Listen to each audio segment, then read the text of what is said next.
오늘 하나님께서 우리에게 주시는 말씀은 에베소서 4장 1절부터 16절 말씀입니다. 에베소서 4장 1절부터 16절 말씀입니다.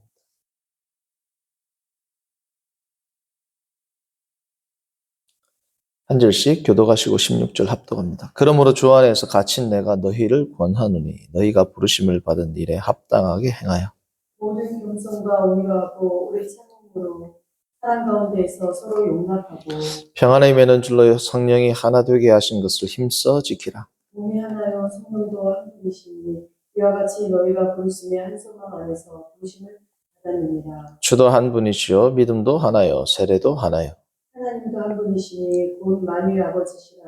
만유에 계시고 만유를 통일하시고 만유 가운데에 계시도다. 우리 각 사람에게 그리스도의 선물을 분량대로 은혜를 주셨나니 그러므로 이르기를 그가 위로 올라가실 때에 사로잡혔던 자들을 사로잡으시고 사람들에게 선물을 주셨다 하였도다. 올라가셨다 하였은즉 땅 아래 낮은 곳으로 내리셨던 것이 아니면 무엇이냐?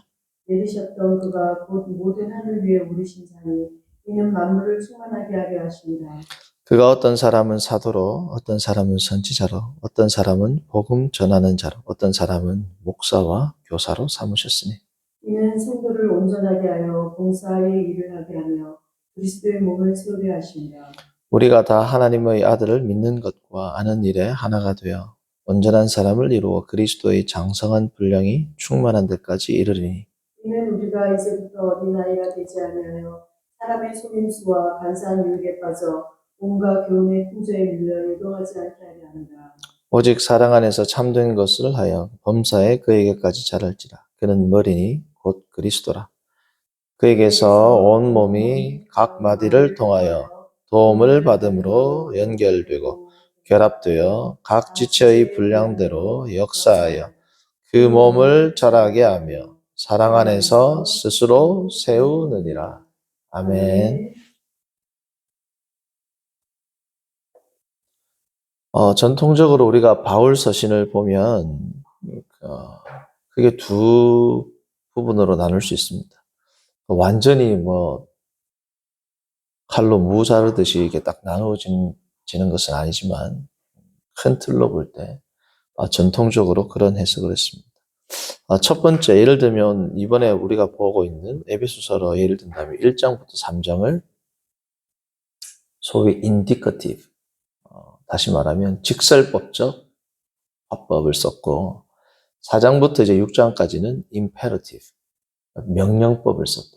다시 말씀드리면 1장부터 3장까지는 신학적, theology, 신학적인 입장을 기술하고 4장부터 6장까지는 ethics, 윤리학을 기술한 겁니다. 그래서 1장부터 3장까지는 쭉 설명을 하고 윤리니까 뭐예요? 4장부터 6장까지는 명령법의 형식으로 기록을 했다. 혹은 1장부터 3장, 혹은 바울 서신을 볼 때 바울 서신, 예를 들면 로마서 11장까지 전반부는 직설법, 혹은 신학, 혹은 교리를 다루고 나머지 후반부는 명령법, 혹은 윤리학, 혹은 뭐예요? 뭡니까? 명령법, 혹은 윤리학, 혹은 실천을 다룬다라고. 그러니까 전반부는 직설법, 신학, 혹은 교리. 후반부는 뭐예요?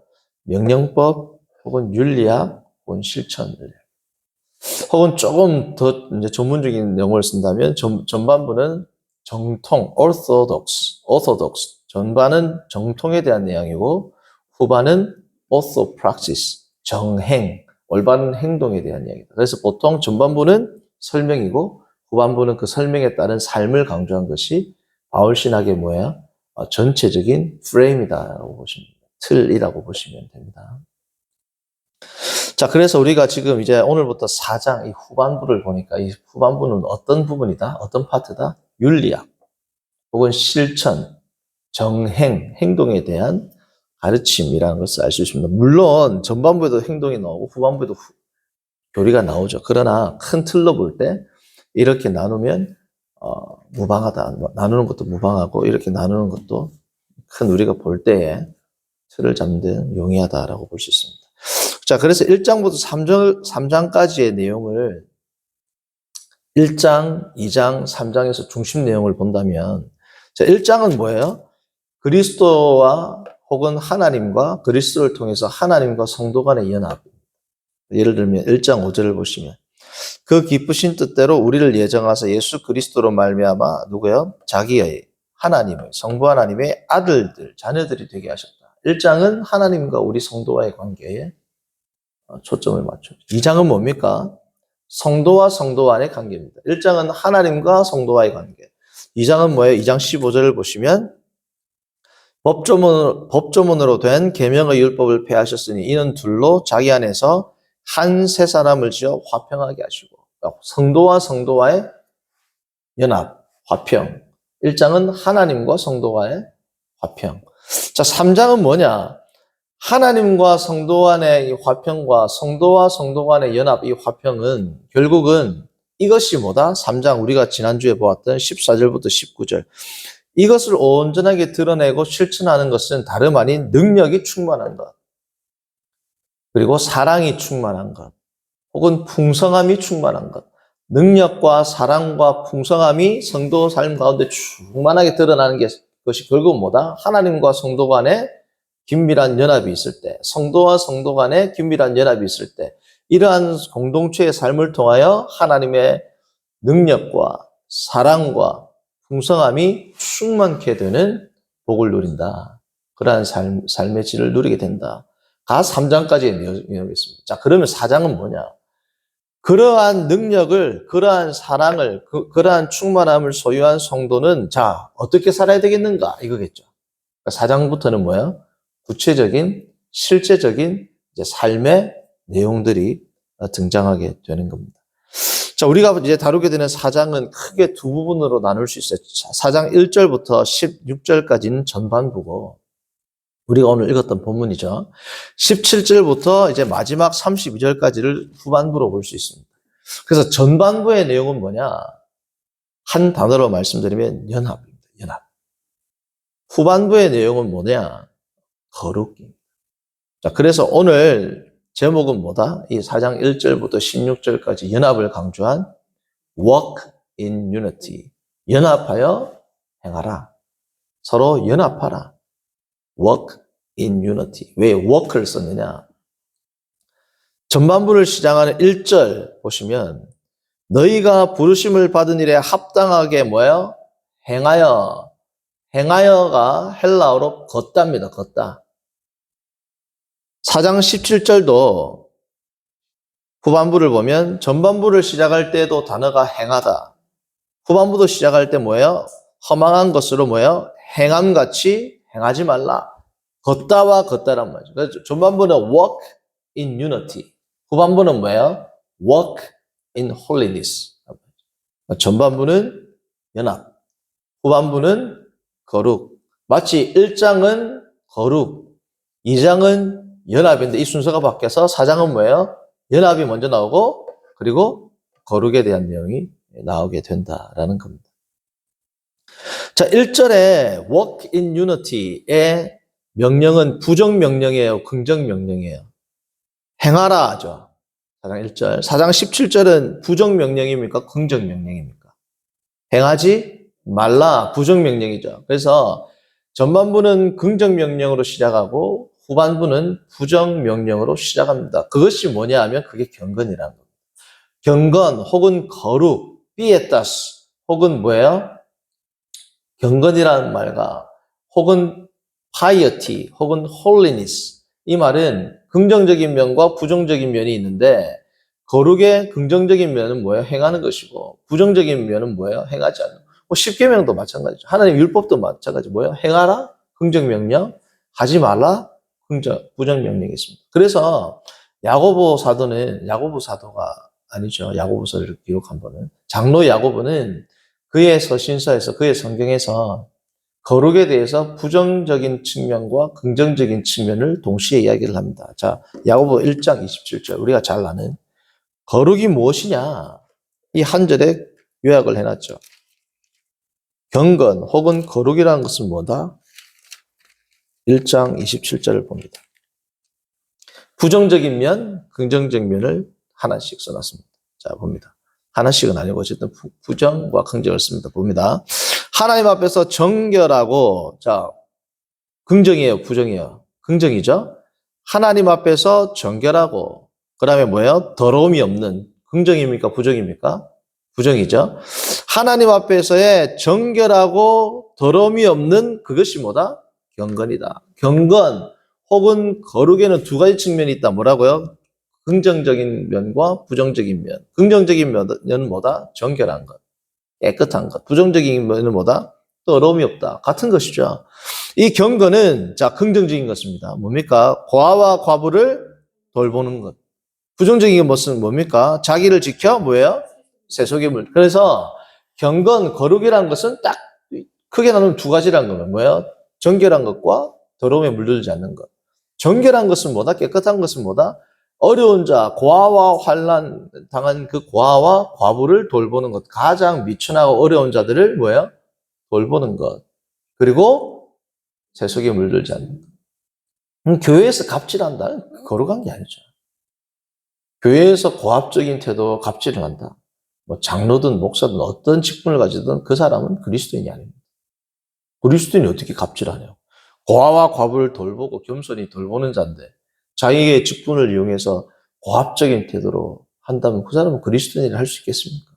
할 수 없단 말이죠. 예를 들면 그리스도인이 음행을 저지른다. 그리스도인들이 죄를 범한다. 그게 세속에 물드는 거잖아요.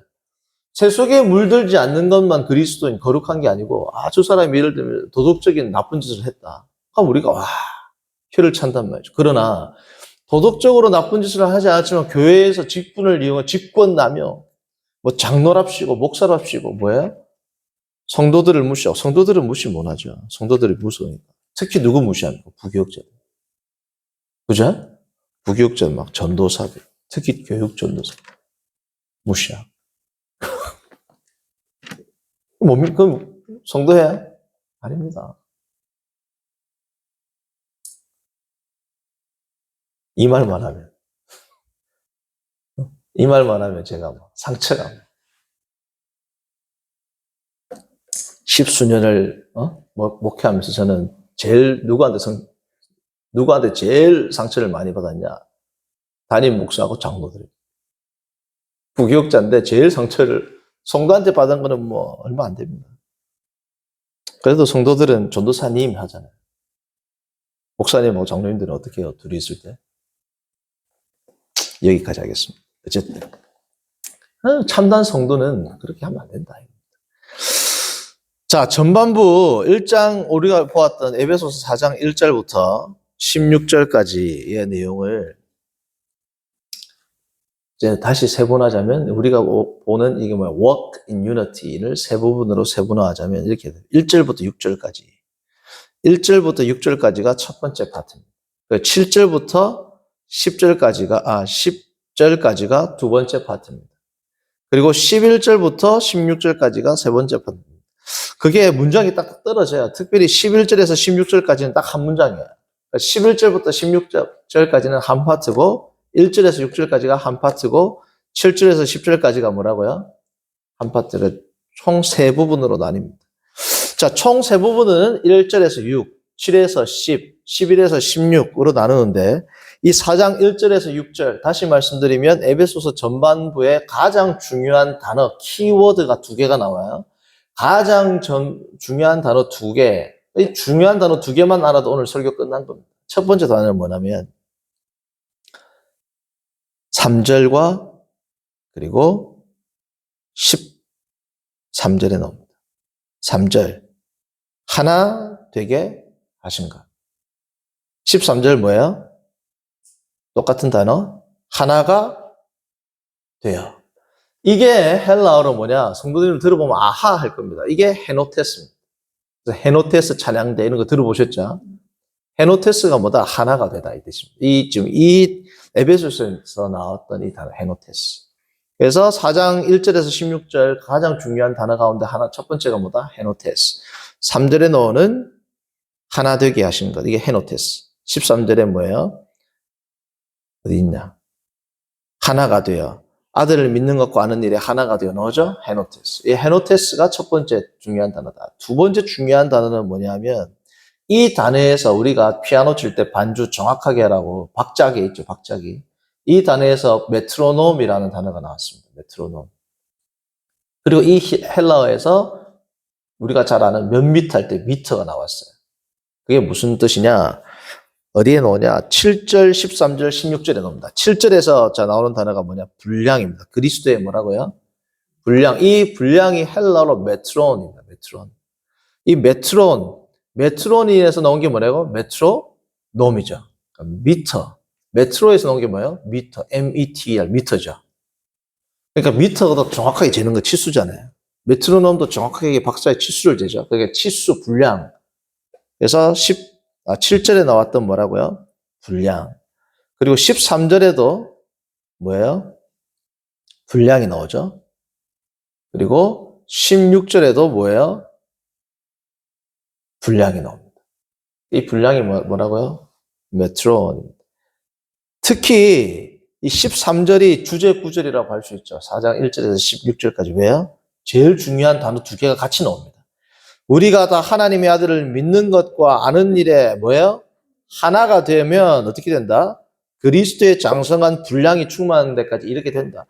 너희들이 그리스도의 그 장성한 분량에까지 충만하게 이르기를 원하느냐가 뭐 하면 된다? 하나가 되면 된다. 너희가 하나가 된다.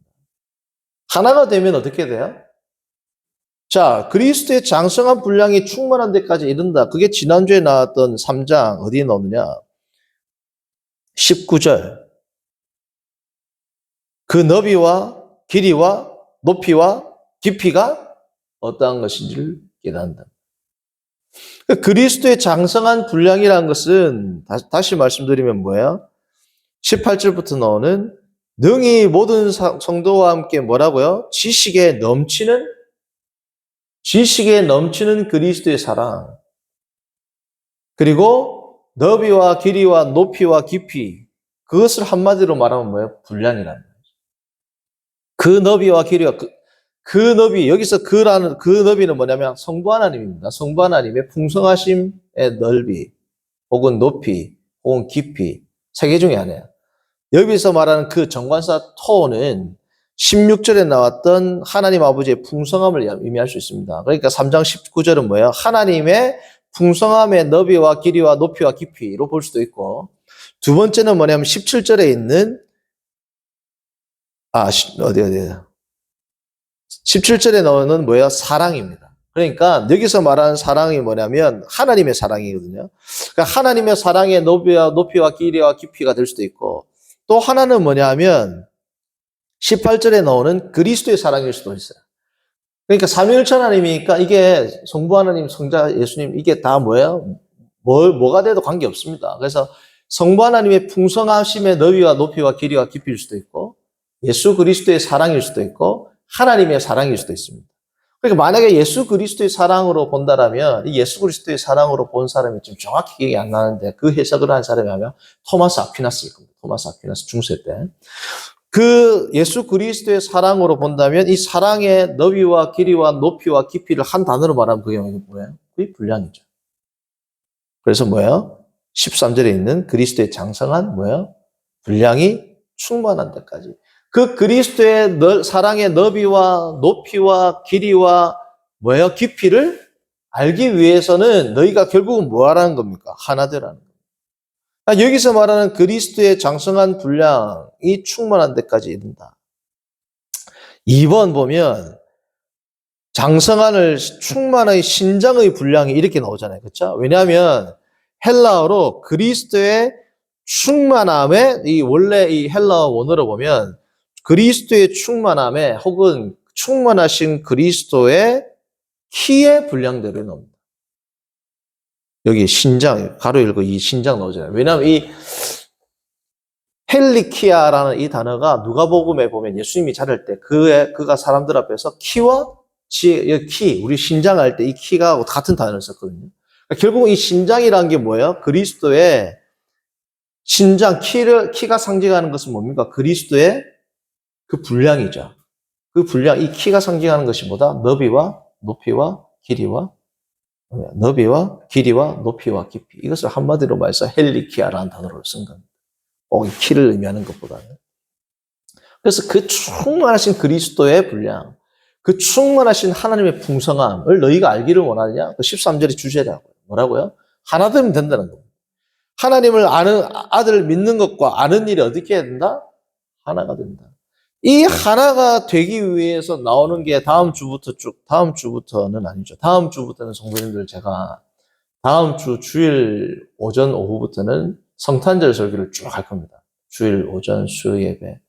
그리고 아마 새벽 기도도 그럴 수도 있어요. 그냥 2주간 중에 성탄절 설교로 쭉 성탄의 의미를 짚어보는데 어쨌든 1월 달에 다루게 되겠지만 4장 후반부에 나오는 4장 지금 뭐예요? 하나님의 아들을 믿는 것과 아는 일에 하나가 되면 어떻게 된다고요? 그리스도의 충만한 분량까지 이르게 되죠. 이 그리스도의 충만한 분량까지 이르게 되는 게 다름 아닌 16절에 뭐라고 나오느냐? 분량이라는 말이 나오죠. 자, 16절 봅니다. 그에게서 온몸이 각 마디를 통하여 도움을 받음으로 연결되고 결합되어 각 지체에 뭐예요? 분량대로 역사하여 그 몸을 자라가며 사랑 안에서 뭐예요? 사랑 안에서 스스로 세워지는 것. 사랑 안에서 뭐예요? 자, 우리가 각 마디가 연결되면 스스로 자동으로 세워져야 커요, 안 커요, 아이들이? 자라죠. 떨어지면 커요, 안 커요? 팔이 떨어져 나갔다. 붙어 있으면 뭐예요? 스스로 연합해가지고 그 분량에 맞게 자라죠. 그게 16절에 나오는 그리스도의 장성한 분량까지 자라는 겁니다. 그리스도의 장성한 분량까지 자라는 것은 곧 성도가, 교회가 사랑으로 세워지는 것이다.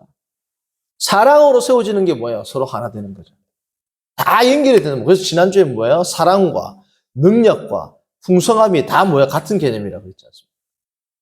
자, 그래서 사랑으로 세워지는 것은 각 마디가 분량에 맞추어서 분량에 맞게 세워지는 것이고 이 분량에 맞게 세워지는 것이 이제 4장 후반부에 나오는 뭐예요? 교회의 권징과 치리가 나온단 말이죠. 다음 주에 보겠습니다. 우리가 제일 처음 제가 성도님들 참석하신 분 혹은 그 설교를 보신 분들은 알겠죠. 뭐예요? 에베소서 4장 뒤에 나오는 뭐예요? 자, 26절 다음에 보겠지만 분을 내어도 죄를 짓지 말며 해가 지도록 분을 품지 마라. 이게 뭐냐면 성도 개인들이 분도하지 마라 이 뜻이 아니라 교회 공동체에게 주는 뭐예요? 그 분해를 다음에 어쨌든 성도님들 설립 예배할 때 보시면 그게 다 다루고 또 있습니다. 교회의 권징에 대한 내용입니다. 이 지금 분을 내라는 이 내용이 교회의 권징을 올바르게 해야지 어떻게 해요? 서로 사랑 안에서 각 분량대로 자라난다. 그래서 4장 16절까지의 내용 이후에 교회의 권징과 권면이 나오는 것은 흐름상 뭐예요? 당연한 겁니다. 자, 성도님들 그래서 이것을 세분화하면 중요한 단어가 헤노테스와 메트론, 중요한 구절은 13절이 주제 구절이 된다. 자, 그래서 이 키워드를 중심으로 이제 살펴보기 전에 자, 1장에서 6절까지는 그러니까 1장에서 6절까지의 핵심 내용은 뭐냐면 1절에 나오는 부르심에 합당하게 뭐예요? 너희는 걸어라. 부르심에 합당하게 행하라입니다.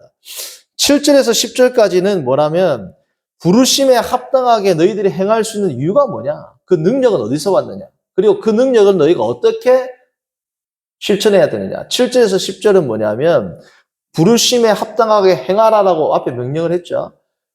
그 능력이 있어야 돼요? 없어야 돼요? 능력을 주지도 않고도 해라고 하면 안 되죠. 그 능력을 주셨다. 예수님께서. 그리고 능력을 주셨다는 것은 우리에게 뭐가 있다? 능력이 있는 동시에 의무가 발생하다. 자, 7절 봅니다. 우리 각 사람에게 그리스도의 선물에 뭐라고요? 분량대로 주셨다. 성도님들, 예수님께서 성도들에게 선물을 주는데 뭐대로 주셨다? 분량대로. 이것은 예수님의 큰 은혜를 강조하는 동시에 질서를 강조합니다. 교회 안에서의 질서가 있다, 없다? 있다. 분량대로 주시는데 그 분량대로 어떻게 주시냐? 7절, 8절. 그러므로 이르기를 그가 위로 올라가실 때 사로잡혔던 자들을 사로잡으시고 사람들에게 선물을 주셨다 하였도다. 자, 예수님이 분량대로 주셨는데 그러면 분량이 적은 사람도 있겠죠. 그러나 그 적은 사람이 결코 적다 적지 않다? 엄청 많이 주셨다. 그거를 8절에 이 전쟁 용어입니다. 개선 장군이 쫙 들어올 때 모든 사람들 포로를 데리고 오면서 뭐라고요? 사람들에게 당시의 백성들에게 선물을 쫙 전리품들을 나눠주고 그 승리의 선물을 나눠주는 그 장면을 8절에서 묘사하고 있습니다. 자, 분량대로 하나님께서 예를 들면 공관복음서에 나오는 것처럼 1달란트, 3달란트, 5달란트 주잖아요. 1달란트가 어마어마한 가격 아닙니까? 그러니까 각 분량대로 풍성히 모든 자들에게 하나님께서 은혜를 주셨는데 뭐가 다르다? 분량이 다르다. 그러니까 그 분량은 인정을 해야 된다, 인정해야지 않아야 된다. 서로 인정을 해야지 13절에 하나가 돼가지고 어떻게 됩니까? 연합돼서 올라간단 말이에요. 서로가 서로의 분량을 인정하지 않으면 어떻게 돼요? 삐걱된단 말이죠. 16절에 나오는 뭐예요?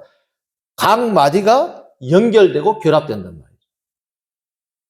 순종하고 서로 뭐예요? 겸손하고 서로 연합할 때 이게 한 몸처럼 같이 올라가게 된다는 거예요. 자, 그래서 올라가셨다 하신 땅 아래 낮은 곳, 이게 뭐예요? 예수님께서 승천과 예수님의 인카네이션, 뭐예요? 이제 성탄절에 우리 다루게 되는 초림, 예수님께서 이 땅에 내려오셨던 것을 이야기하는 거죠. 10절, 내려오셨던 그가 곧 하늘 위에 오르신 자니, 오르신 이는 만물을 뭐하게 하기 위하여 오셨다? 충만케 하려 하십니다. 예수님께서 만물을 충만케 하시기 위해서 하신 일이 뭐예요? 성령을 보내주셨죠. 올라가셨던 그분이 성령을 또 보내주셨죠. 그 성령을 보내주신 결과가 11절부터 나옵니다. 11절. 어떤 사람은 사도로, 어떤 사람은 선지자로, 어떤 사람은 복음 전하는 자로, 어떤 사람은 목사와 교사로. 대표적인 뭐예요? 직분을 이야기하는데 결국은 교회 내에 뭐예요? 은사의 분량을 다 나눠주셨다. 누구는 목사, 누구는 교사, 예를 들면 누구는 성가대, 누구는 있단 말이에요. 집사. 누구는 뭐 식당 봉사, 차량 봉사 쫙 뭐야? 있단 말이죠. 그것을 그리스도가 분량에 맞게 어떻게 해요? 주셨다라는 겁니다. 그래서 1장에서 6장까지는 1절부터 6절까지는 행하라. 7절에서 10절까지는 행할 수 있는 이유와 능력 그리고 의무. 11절부터 16절까지는 그 의무가 어떻게 구체적으로 성도의 삶, 교회의 삶 가운데 뭐예요? 분배, 정확하게 예수 그리스도의 분량, 분배, 메트로놈, 박자가 정확해요, 안 정확해요? 정확한 분량대로 예수님 주셨단 말이에요. 그것은 우리가 불평할 게 아닙니다. 왜요? 예수님께서 우리에게 주신 예수님 하나님의 영역이란 말이에요. 자, 그러면 4장 1절부터 16절까지의 전체 주제는 뭐라고요? 13절에 나오는 것처럼 하나가 되어가지고 그리스도의 분량까지 자라나는 건데 예수 그리스도의 장성한 분량까지 자라나기 위해서 제일 필요한 게 뭐다? 하나됨이라고 했죠. 그래서 4장 1절에서 16절까지 주제는 뭐다? Walk in unity. 연합. 자, 이 연합에 있어서 제일 중요한 덕목이 뭘까요? 그게 4장 1절에 나옵니다. 4장 1절에서 사도 바울이 자기를 뭐라고 설명합니까? 뭐라고 소개해요? 주 안에서 뭐예요? 갇혔다. 주 안에서 갇혔다라는 이 헬라어는 주를 위하여 갇혔다라고 번역이 되는 게 사실은 더 맞아요. 내가 안 갇힐 수도 있는데 누구 때문에 갇혔다? 주님을 위해서 갇혔다. 이게 지난번에 본 거는 뭐예요? 너희의 영광이다. 너희들을 영광스럽게 하기 위해서 내가 뭐예요? 갇혔다. 주를 위해서 갇힌 것은 곧 너희를 위해 갇힌 거죠. 그게 우리가 보았던 3장에서 나왔던 겁니다. 3장에서 우리가 다루면서. 주를 위해서 내가 갇혔고 곧 너희를 위해서 갇혔는데 이 주를 위해서 갇힌 날이 갇히다라는 것을 영어 성경을 보면 뭐라고 되냐면 prisoner라 되어 있어요. prisoner. 죄수. 주를 위해서 내가 죄수가 되었다. 이 죄수가 헬라어로 데스미오스입니다. 데스미오스. 이 앞에 데스라는 이 말은 뭐냐면 묶는다라는 거거든요. 데스미오스. 주를 위해서 내가 묶임 바 됐다. 죄수 됐다. 이거랑 거의 똑같은 단어가 어디 나오냐? 3절에 나옵니다. 내가 주를 위해서, 너희를 위해서 묶임 바 됐으니까 너희도 어떻게 해라? 평안은 매는 줄로 뭐라고요? 하나로 너희들도 어떻게 해요? 묶이라는 겁니다. 평안에 매는 줄로 성령이 하나 되게 하신 것을 뭐라고요? 힘써 지키라. 평안에 매는 줄, 평안으로 묶는 줄, 이게 뭐냐면 순 데스미오스입니다. 아까 죄수가 뭐라고요? 데스미오스죠. 평안이 맨다 할 때는 뭐예요? 순 데스모스. 앞에 순은 강조입니다.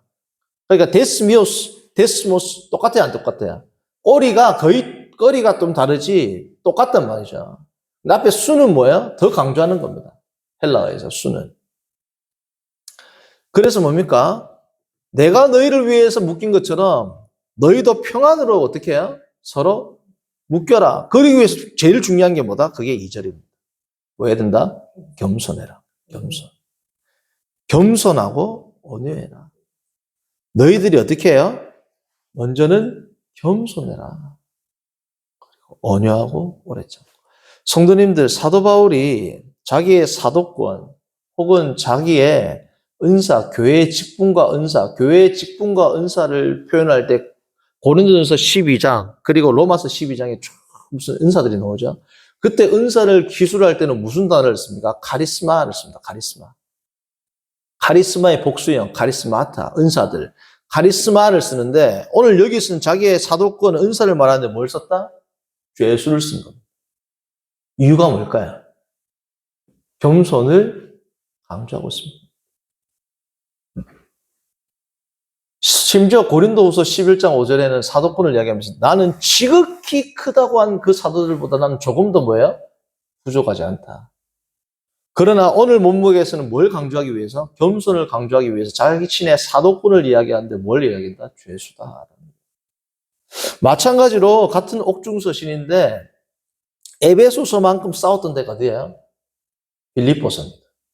얼마나 싸우면 그 사람 이름이 나오잖아요. 유니게와 순두게. 그죠? 이야기하면서 너희들이 하나 되기 위해서는 어떻게 해야 된다? 어떻게 합니까? 빌립보서 2장에. 너희 안에 이 마음을 품으라. 그게 빌립보서 2장 볼까요? 1절부터.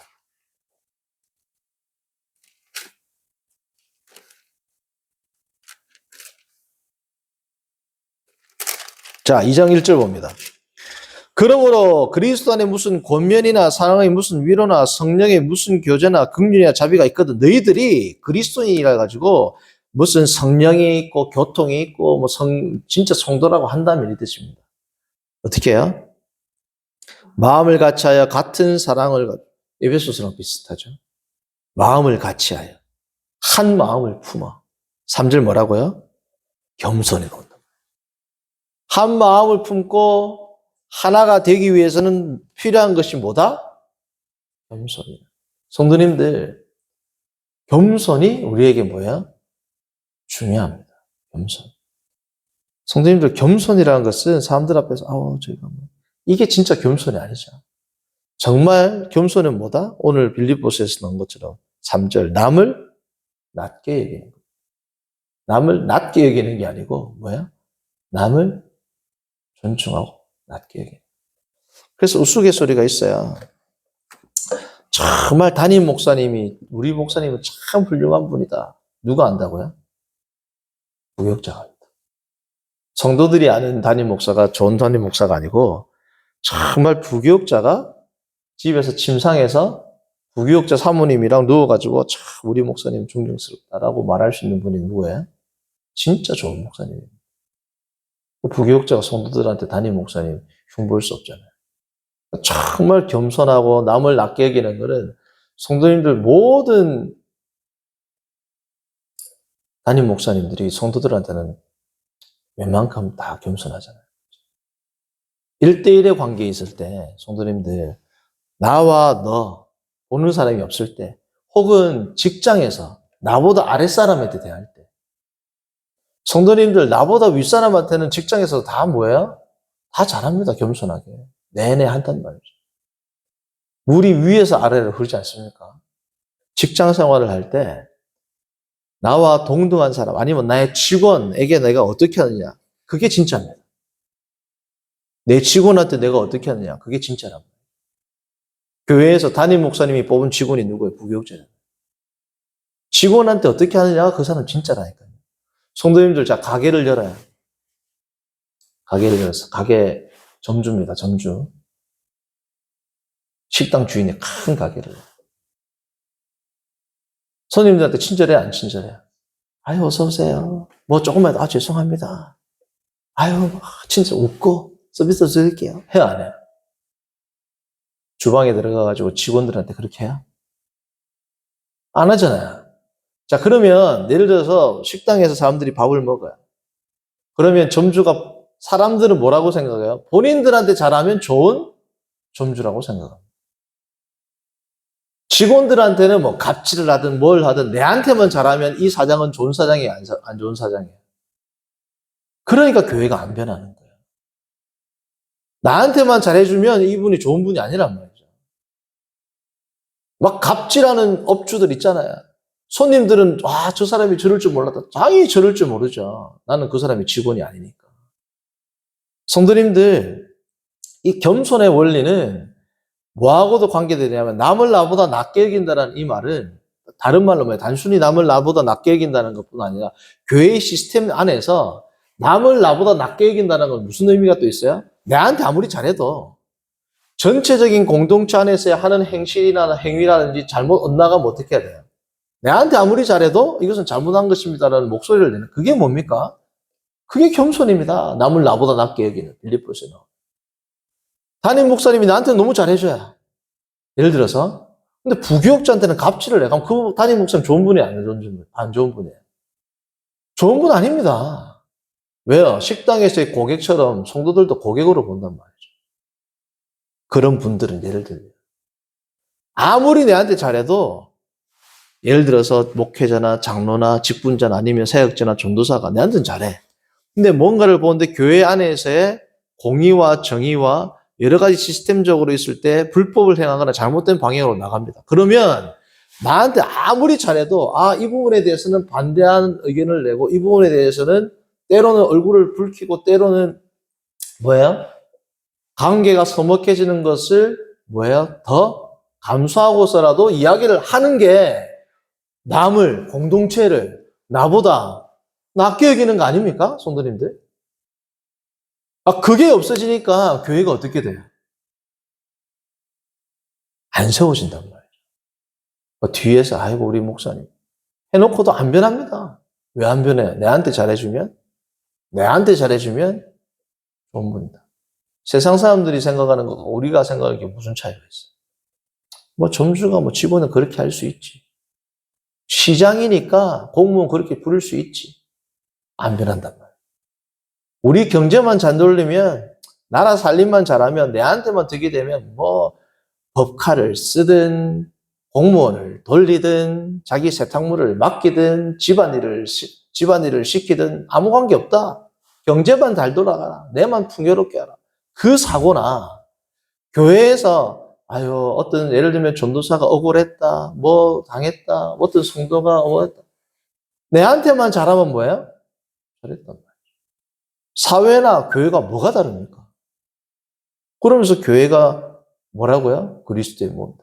성도님들 오늘 우리가 4장 읽었던 거 한 번 더 읽어볼게요. 자, 봅니다. 교회가 얼마나 중요하냐. 성도님들, 교회와 사회가 같다? 교회 아닙니다, 그거. 자, 보세요. 예수 그리스도께서 10절과 11절의 이 흐름을 봅니다. 만물을 충만케 하기 위해서 예수님을 뭐 하셨어요? 만물을 그리스도의 영광으로 충만케 하기 위해서 좋은 제도를 만드셨다. 좋은 개혁을 하셨다. 좋은 교육을 시키셨다. 좋은 정치를 하셨다. 아닙니다.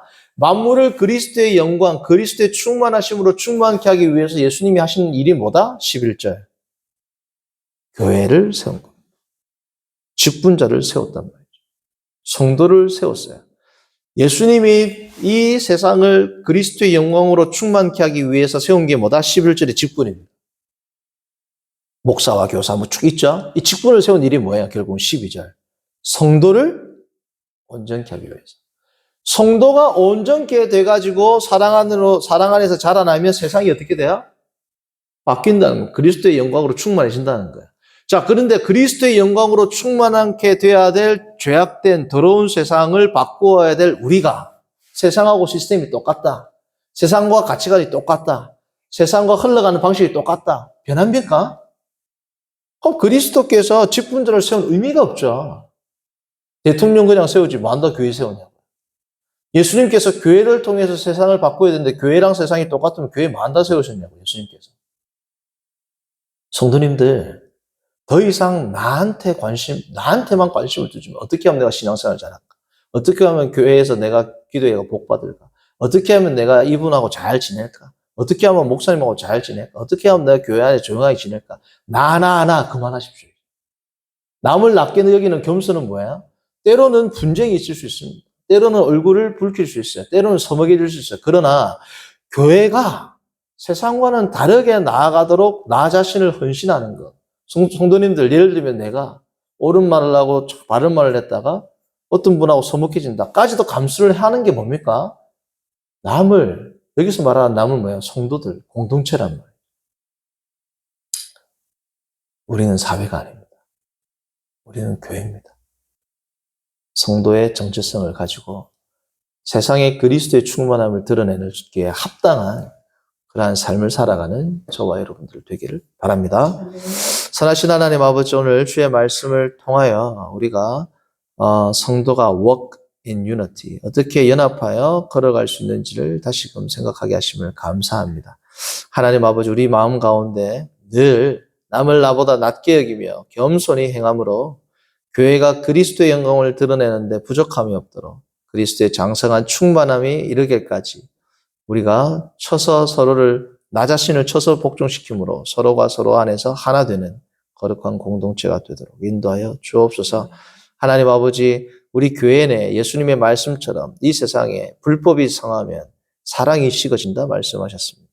하나님, 교회가 공의로 바로 서게 하시고 사랑으로 바로 서게 하시고 교회 안에서의 진리가 사라지고 공의가 사라지고 법이 사라지고 질서가 사라지면 서로 안에서 아무리 사랑한다라고 한들 예수님의 말씀처럼 진리가 사라지는데 무슨 사랑이 있겠습니까? 하나님, 우리 안에서 남을 나보다 낮게 여김으로 정말 사랑으로 세워나가는 거룩한 백성들 되도록 인도하여 주옵소서. 예수님의 이름으로 기도합니다. 아멘. 찬송가 50장 하면서 준비하는 거 하겠습니다.